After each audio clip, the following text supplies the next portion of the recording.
Hello viewers, आज की video में मैं आपको सिखाऊंगा कि HTML फॉर्म के अंदर हम मंथली इनपुट फील्ड कैसे क्रिएट करते हैं। लास्ट वीडियो में मैंने आपको सिखाया था वीकली कैसे क्रिएट करते हैं और इसी तरह ये HTML की फॉर्म की जो सीरीज़ चल रही है इस पे हम इस सारी इनपुट फील्ड्स को बारी बारी देख रहे हैं। आज मंथली कैसे क्रिएट करते हैं उसको देखते हैं। ये देखें, HTML के डॉक्यूमेंट के अंदर मैं आ चुका हूँ और बॉडी टैग के अंदर मैं यहाँ पे फॉर्म क्रिएट करूँगा। फॉर्म को मैंने ओपन किया और उसको मैंने क्लोज़ कर दिया।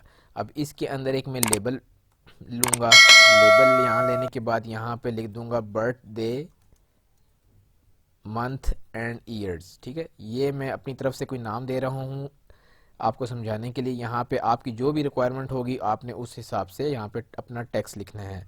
उसके बाद मैं इनपुट टाइप ले रहा हूँ मंथ।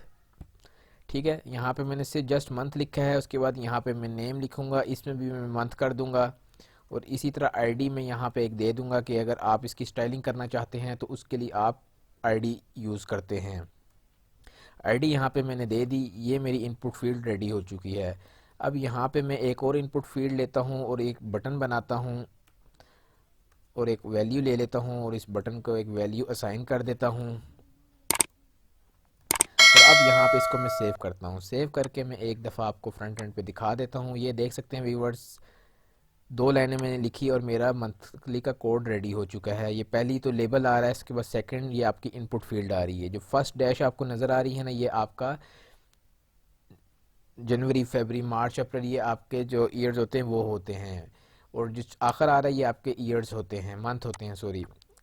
पहले वाला जो कॉलम होता है ये आपके मंथ होते हैं और जो सेकंड वाला होता है वो आपके ईयर्स होते हैं। अब इस कैलेंडर के आइकन पे क्लिक करें तो आप देख रहे हैं 2001 और नवंबर है। इसको मैं अगर सेलेक्ट करूंगा तो ये आप ये देखें 2001 नवंबर टू 2021 यहाँ पे आपको शो हो रहा है। इसी तरह इसको आप नीचे स्क्रॉल डाउन करें तो यहाँ पे आप देख सकते हैं 2022 भी आ रहा है, 3 भी आ रहा है। ये सो ऑन आगे सारे आते जा रहे हैं। इसमें यहाँ पे ये भी देखें, अगर मैंने यहाँ पे इसको एक दफ़ा रिफ़्रेश करता हूँ और यहाँ पे अगर मैं सबमिट पे क्लिक करूँगा ये सबमिट हो रहा है।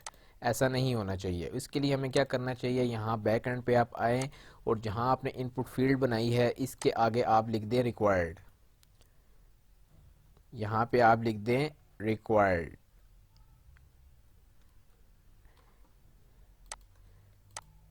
इसको रिक्वायर्ड लिखेंगे ना, इससे क्या होगा कि नेक्स्ट टाइम आप इस पर क्लिक करेंगे तो वो आपसे पहले देखें ये कह रहा है कि please fill out this field. ठीक है, ये एक वैलिडेशन है जो HTML5 के अंदर न्यू आई है, तो इसलिए ये मैंने आपको इसके बारे में भी बता दिया कि यूज़र जो है बगैर कुछ फिल किए सबमिट ना हो सके। तो व्यूवर्स, ये थी आज की वीडियो जिसमें मैंने आपको मंथ और ईयर्स एक ही इनपुट फील्ड के अंदर कैसे ले सकते हैं उसके बारे में मैंने आपको बताना था। अगर आपको ये वीडियो पसंद आई है तो हमारे चैनल को ज़रूर सब्सक्राइब कर लें। Thank you for watching.